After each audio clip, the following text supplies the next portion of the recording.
Lakini ukiamka siku mambo yako hayaendi, kila unalolifanya limekuwa zito, wajaribu sana hili limekuwa gumu, hili limekuwa gumu, basi kithirisha sana kuleta la haula wala quwata illa billah.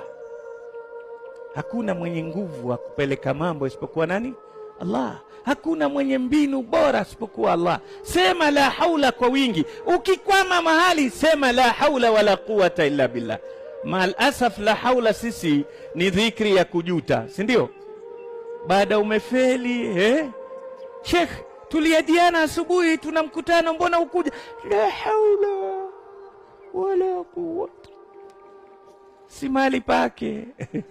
Hapa ungesema inna lillahi wa inna ilaihi. Wewe umefeli. Lakini la haula ni dhikri ya kufanya mambo yako yawe mepesi. Kila jambo lako likiwa zito, leta la haula kwa wingi. Wanasema kwamba la haula tuzilu aljibal.